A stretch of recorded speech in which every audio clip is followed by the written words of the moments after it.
BRS పై Congress BJP ముప్పేట దాడి చేస్తున్నాయని కేటీఆర్ ఆరోపించారు. బీజేపీ నేతలను బీఆర్ఎస్ పై విమర్శలు చేస్తున్నారన్నారు. సీఎం రేవంత్ కంచె గచ్చిబౌలి భూములు కొట్టేసేందుకు యత్నిస్తున్నారని ఆరోపించారు.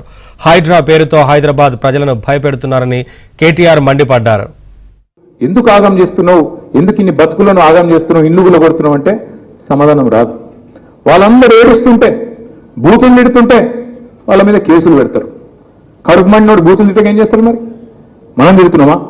ఇలా రేవంత్ రెడ్డి గారిని జనం తిట్టే తిట్లు ఇంకో ముఖ్యమంత్రి ఇంకో నాయకుడు అయితే అమ్మతోడు చెప్తున్న ఆయనతో బకెట్ల నీళ్లు పోసుకున్న దుంకి చచ్చిపోతుండే. రేవంత్ రెడ్డి కాబట్టి నడిచిపోతున్నా అని దులుపుకొని పోతున్నాయి. అంటే ఇది ఒక్కటే కాదు, ఇప్పుడు అదే అన్న యాడ్ చేస్తున్నాడు. హైదరాబాద్లోనే మూడు అరాచకాలు, హైడ్రా, మూసి, ఇప్పుడు మళ్ళీ నిన్న భూములు, హెచ్సియు, సందట్లో సడేమియా అన్నట్టు బీజేపీ కూడా ఆశపడుతుంది. దబ్బన ఏమన్నా నాకు కూడా దొరుకుతుందేమో, ఛాన్స్ దొరుకుతుందేమో. సమస్యనే లేదు. ఎందుకంటే ఇప్పుడు 8 మంది ఎంపీలు ఉన్నారు బీజేపీ వాళ్ళు, 8 మంది ఎమ్మెల్యేలు ఉన్నారు. ఇప్పుడు 8 మంది ఎంపీలు ఉన్నారు కదా, మీరు ఒకటి చూడండి. ఒక్క రోజున కాంగ్రెస్ పార్టీ మీద పోరాటం చేస్తారా?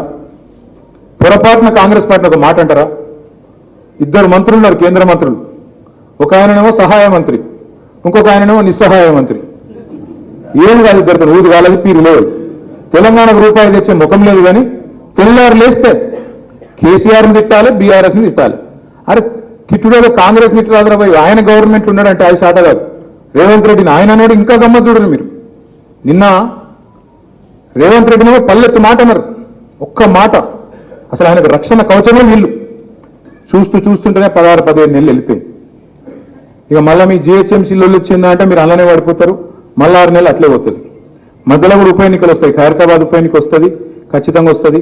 రాజేంద్ర నగర్ వస్తుంది. చెప్తా తొందరపడ అన్నీ వస్తాయి.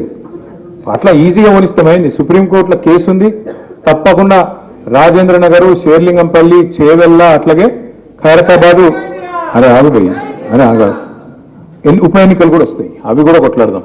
నేను మీ అందరితో కూడా ప్రార్థించేది, ముఖ్యంగా మా కార్పొరేటర్లు, మా గౌరవ శాసనసభ్యులు, ఎవరెవరికైతే 24 తారీఖు జరిగే ఎన్నికల్లో ఓటు హక్కు ఉందో, మనం వాళ్ళకి వేసేది లేదు, వీళ్ళకి వేసేది లేదు. ఎంఐఎం లేదు, బీజేపీ లేదు, ఇద్దరు కూడా మనకు అవసరం లేదు. మనం ఎందుకంటే క్యాండిడేట్ని పెట్టలేదు, మనకు సంఖ్య లేదు కాబట్టి క్యాండిడేట్ని పెట్టలేదు. నేను మీతో రిక్వెస్ట్ కూడా చేసేది, ఆ రోజు కౌన్సిల్లో ఏదైతే ఎలక్షన్ ఉందో ఆ ఎలక్షన్ మనం పూర్తిగా బైకాట్ చేద్దాం. మనం అడుగు పెట్టేది లేదు, కౌన్సిల్కి పోయేది లేదు, అడుగు పెట్టేది లేదు, ఓటు వేసేది లేదు. ఇద్దరు కూడా ఒకటే తరీకా మనుషులు, మనకు అవసరం లేదు. ఆళ్ళు లేదు, ఇల్లు లేదు, మనం అందులో పోయేది లేదు. నేను శ్రీనివాస్ యాదవ్ గారిని, సబితా గారిని కోరుతా ఉన్నా, మీరు దయచేసి ఆ విప్పు కూడా ఇచ్చేది ఉంటే విప్పు కూడా ఇవ్వండి. ఎవరైనా వ్యక్తిగతంగా విప్పు ధిక్కరిస్తే కూడా చర్యలు ఉంటాయి. విప్పు కూడా పార్టీ నుంచి ఇస్తాం, తప్పకుండా దాన్ని పాటించాలని చెప్పి కూడా